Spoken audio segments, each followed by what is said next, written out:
All right, guys, welcome back. We are basically done with season 20. It kind of went fast.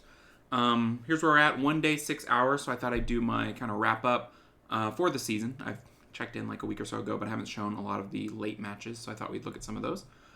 Here's the current standings. Almost 2,100, so we'd have to fall 900 ranks in, 30 hours, I think? Yeah, 30 hours. I don't really see that happening. The rate has been pretty slow, and the percentage has been 0.7 for several days. I'm falling at about 5 ranks an hour. So to me, I think I'll probably finish around rank 2,300, maybe 2,400, which is a comfortable enough gap that I'm feeling pretty confident that we can call this a season. Maybe wrong, but I think it'll finish in the 1930s, high 1930s, like 1937, 1938 is kind of what it feels like. Which may feel like cutting it close, but the border, each single digit, 1940, 1941, it encompasses so many people, especially when people are struggling back and forth across the border. People are rising and falling, and you hit that little border and you stick it, and so it makes it pretty sticky. So I'm hoping that it'll be fine. We'll see. If I have to play another one, I have to play another one. If I play and fail, I'll play until I make it or not, and we'll go from there. But I feel pretty good about it. So we'll see. Let's take a look. So here's the season overall. Played 2 less matches than last season. Won 2 less fights than last season. So if I were to match last season exactly, I would win those final 2. And, bump it up a little bit. It's interesting that the ranking overall point total is different. 1926 was good for 0.7 finish. And then right now, 1941 is at a 0.7. So it's kind of interesting that it's slightly up. I don't really know how to explain that. So I have no idea. So let's go and look at some battles. I had an interesting final day of play. I played on Monday, and I played quite a few. I want to say like 15. And we'll look at the stats. But you can see, I guess it's hard to go down that far, but I was at 1900. I think I was under 1900 at one point. Yeah, 1896, 1891. I was freaking out because I lost, I think it was 5 in a row. Let's see here. So we lost 1, 2, 3, 4, 5. Yeah, we lost 5 in a row.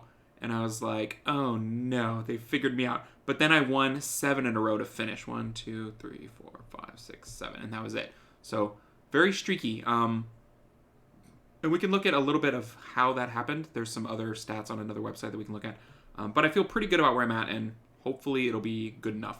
One other thing of note is of my 5 losses, 3 of them were to G2s. 1, 2... Where's the other one? I thought there was one more. Oh, no, I won that one. I thought I'd lost 3 to G2, so I was like, okay, they're, quite a bit above me, and I generally have like a 50% or lower win rate against G2s and a pretty good win rate against G1s, so that might play into it. So let's look at, let's see what we got here. These are all about the same. I guess we can do this one. Let's look at the Leo one. That'll be interesting.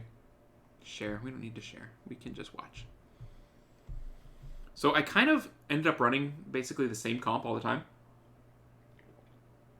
And one little way that I felt like I outcompeted my opponents occasionally was I'd run double healers. And a lot of times my opponents would run single healers. And I would ban their single healer. This is a great example of that. So I'm at double heal. They're at single heal. And so, let me pause this right here. I felt like I kind of trapped them in a war of attrition that they could not sustain through. If my double healers could sustain like net one unit, then I win. And if they're going to leave in Nana, then I start the battle up, net 1 unit up. So all I have to do is play even, in my mind, damage-wise throughout the battle. And that's even with damage plus sustain on my part, and on their part, it's just damage. So if I can play basically even, I'm going to win. And that proved pretty solid. And I think that's kind of how a lot of Nana teams win. Maybe not as specific as all that, but they, with that extra Nana life, they just out-sustain plus damage the opposing team. And it's a pretty easy formula to win in a lot of situations, which is probably why she's pretty useful and is my first pick. Like, she puts you up on a lot of different things. I have a pretty good win rate. I'd say an exceptional win rate against Bruiser. A good win rate against Cleave. I'll lose occasionally. And then a average win rate against Control. And that's all there is out there. If you have above average win rates against 2 of the 3 main things, you're in good shape. And I think the majority of the teams out there are Bruiser. So you just got to figure out Control options and, know that that's not your matchup and you're going to lose more of those than usual. and try to deal with it. So here's my Nana. Got a nice stun there. In this team, every stun is like healing. Anything that upsets the balance of damage plus sustain in my favor is slowly making its way towards me getting a win. So there's another heal, right? We damaged that Beast Rider dismounted. And so we're up. We still got the Nana stack. So we're up 5-4, and we're just about to delete that Beast Rider. So we'll be up 6-3 if all goes well. Okay, so now it's even again. Here, let's look. So now we're 4-4. But how do we stand? I think I'm in a better spot because that Beast Rider's going to die, and then I'm up. If I can kill it with my hit, I'm up again 5-3. If it just dies from the dot, then I'm up 4-3. So I get the kill. Now I'm up 5-3, if you think about it that way. Go for the next easiest kill, which is the Sierra. I feel like I can sustain through the Gianna a little easier than the Sierra. And we're so close. We don't want the dot to kill it if we can help it. We want to get an active kill. But we didn't have that opportunity. And you know what? Kill's a kill. I would love to have killed it myself, but we did not. So now we're up 5-1 just against the Kinky. Can the Kinky solo Molly, Yanhong, Leo, Nana with 2 stacks? I don't think so. I just don't think so. Maybe I'm wrong. We've got the attack break. That's the most important thing to protect. The glance is the second most important thing. But we can play pretty recklessly here because we've got quite a bit of leeway on this Kinky. He's hanging tough because he has a shot, but it's not a great shot. And you kind of have to assume that Kinkies are on Despair, though. I'm not seeing a ton of that here, so perhaps this one's on Violent. Not really sure. I mean, that's a lot of life drain. I guess it could be on Vampire. But I've not seen any procs. Maybe I'm just not paying attention. I've not seen any Despair stuns either. Maybe it's on Broken. I don't know. Hard to tell. That was a nice hit. And that's it. So that was a win there. Let's see what else we got here. This one, they've got double healer, so that'd be worth looking at. So they've matched what I'm doing. And I'll take these matchups all day. They usually have a... oh gosh, what's her name? That girl. The free one. What's her name? That girl. Anyway, whatever that unit's called. They almost always have that. They very often have a Molong. And I'll put my healers against... Gosh, what is her name? Riley. I'll put my healers against Riley X anytime. You know, I'll take Yanhong and Molly over Riley and anything. They think, I guess, that Riley will somehow survive. And if they're let through Han, like they did, Riley cannot heal Han. Just can't. It can sustain it for a little bit, but over the long run, Han is just going to delete anything Riley tries to protect. So I'm more than confident going into those. And I have a weird opinion on Diana, and my thought is that Diana has no counters. People are like, oh, Antares is a counter. Diana has no counters. Diana is a force of nature. Diana can lose, but it's not counterable. It is just, you can just endure what Diana does. So I'll happily pick Diana all day into pretty much anything. And if they're going to pick an Antares, that means I get Diana. And so all I have to do to unlock the full potential of Diana is to get rid of the Antares. I can play the Diana into the Antares, but it's pretty difficult if they only allow me Diana and healing and Nana. But if they're going to allow me Han, I'm fine. So I'm pretty comfortable, especially when they have double healing, getting rid of the Antares to unlock my Diana. So let's see how it works out. I've got basically 2 Hans, because Diana's like a Han with a negative, and Han is a Diana with no negative, I think is the best way to describe them. So you bring those 2 with Nana and something like a Molly, and you've got pretty much everything you need to be wildly successful. I don't even think what Diana brings is necessarily worse than what Han brings. Like, sometimes a strip is better than a defense break, because the defense break has no utility if there's not a strip. And so having the 2 of them together, 1 strips, 1 defense breaks, is pretty exceptional. And, you know, honestly, I think gives me a much higher Diana win rate than I would normally be able to expect. So here's Han doing what Han does, finishing it off, and now we've won. Because we're up 4 plus 2 Nana stacks, so it's 6-3. He's lost one of his major damage sources, and I can pretty much just delete whatever he puts out there without a ton of resistance. So I already know I know I've won this one. If he wins, it would be quite exceptional, but I don't really anticipate that. So let's watch it here. You can be a little more aggressive with the Diana too, with the Nana, which is nice. I mean, what is scarier than a Diana? A Diana you can freely be more aggressive with, which you can with the Nana. I can go into human form and feel fairly confident that I'm going to get to keep the Diana. Maybe it'll cost me a stack for being too aggressive, but, you know, sometimes you get kills out of that. Like, into this fire unit, I would definitely Diana into a defense broken fire unit. Get a kill, move on, right? He tries to go for the double sleep, which is, absolutely what he should do. But doesn't end up working out. We get an additional turn. And we're going for the kill. Oh, I thought I was going for the kill. We're playing it safe. I was like, we should do it, but I think maybe the Riley was too close. Maybe it had its cleanse. It does have a cleanse. That can be a bit of an issue. But, we'll happily, target both of them and kind of see where we're at here. Do the shield here just to be a little bit safe. We've got the big shield on Han. That'll keep him protected and basically protect our Nana stack, which is also kind of our healing.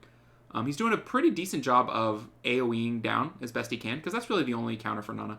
You AoE down several targets and hope you can exhaust those stacks for, very minimal resource use.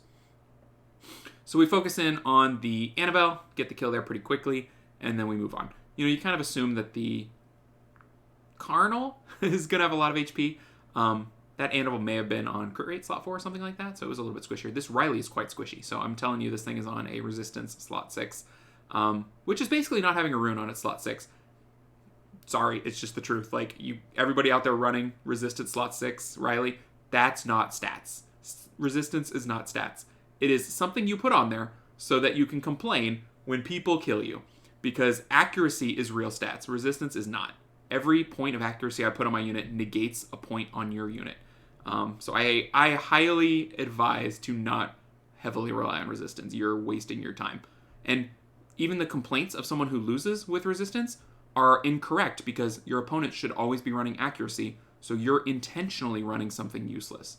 If you want to survive against accuracy, use HP. HP is life. Resistance is nothing. So, maybe you won't get, slowed by an Antares because no one runs accuracy on that, but you're not going to resist anything that does an effect. You're not going to resist Carnals or Chung Pungs or anything because people are running accuracy on those. So just as a note, I feel pretty strongly about that. Let's look at a loss here to a G2. Oh yeah, this is a nice one. So they went super fiery, and I think I might have been playing a little loosely in this one and trying to get away with something that I shouldn't have, but let's take a look. So they first picked Nana, which already puts me on the back foot a bit because Nana's one of my best picks. Occasionally people will pick Riley and Molly out from under me, and then my sustain game is in trouble. My biggest mistake here was trying to play the strategy I talked about earlier, take away their sustain, and leaving in too much. Too much control, too much damage, and things that Molly doesn't necessarily negate. And we get pretty close here on the Gianna, but not quite close enough. Gets a nice bomb there, which isn't the end of the world. I still have a cleanse. I can still transform into safety. But, not ideal to lose that turn. Nice little AoE slow. Get a heal. We just need a kill. I mean, we don't have Nana, but we just need a kill. We need to kill something. And we got to kill it multiple times. He picked, I think, very well, picking full AoE into the Nana, which kind of negated it. It was sort of a way that I didn't fully see what he was doing. If he was running like a Hathor, it would have been more clear. But I don't know. I guess I was just arrogant and thought that the Rika wouldn't be as powerful as it is. And Rika is really, really good. He kind of did to me. Like, my Juno was kind of like someone picking Antares into a Diana. I was like, Juno beats Rika. And he's like, cool. Bye, Juno. I still have Rika. And then I lose. So had I banned the Rika, I have a really good shot of winning here because I can sustain with the Molly. I have to deal with a Riley, but I actually have a chance. So I think that was just a pure mistake on my part. So just kind of an example of, several battles that I fought, a couple wins, a loss. And then let's look at the stats, which I'm all about. I think we've already seen these quite a bit, but we'll just take another look because they're stats. What more do you want, if not stats? Okay, so here is the final week-ish. I usually color code them, but I got a little lazy. I started marking G1 versus G2. So G1 is italicized and G2 is bolded. So I made a little cheat sheet from when I started counting. I was 15-4 against G1 opponents, 6-6 against G2 opponents, and 1-0 against my one and only G3 opponent, which is not statistically significant. It was this guy, this blue guy. What are you doing? Cat's touching my iPad. Don't touch that. That's not for you. Okay, so what does that mean? That means I think I could climb into upper G1 and possibly G2, because if I'm 50-50 in G2, all you need to do is play 50-50 to climb. Slowly, but you climb. And if you can beat all the G1s at a pretty good rate, like 15-4 is a pretty good rate, I think there's probably a chance I could move up into G2. I think my downfall would be AoE control, which is my worst matchup. And there's better AoE control the higher you rise. That's what, like Childish is running. and like Faraz tends to run. Some of the top players run really aggressive, damagey AoE controls, and that is kind of my downfall. So that might be a bit of an issue. But here's my last week. We started 1879, we went 3-0, happy times, 1902. And then we had a bit of a struggle. We went 3-3 against 4 G2s. So that kind of makes sense, right? We had some G2s, but we ended up beating the G2s mostly. So I don't know. And then on the 21st, which I guess was Monday, we started off 3-0, and I was like, oh, great, we're doing great. But then I lost 5 in a row, and then I won my final 7. So that's where I'm sitting right here. I'm keeping track of the rank progression through the time. Here's 3 hours, 18 minutes. Here's the cutoff. And again, you can see the cutoff's moving very slowly. So from 3 days, 18 hours to 1 day, 8 hours, I've only gone up like almost 300 ranks, not even quite 300 ranks. So that's pretty slow, especially moving into the final like 30 hours where we are now. So I feel pretty good about it. The other things I want to show you is look at this site, this SW Arena. I'm sure you guys are familiar with it. But I searched myself and I could see my final matches, which was kind of cool.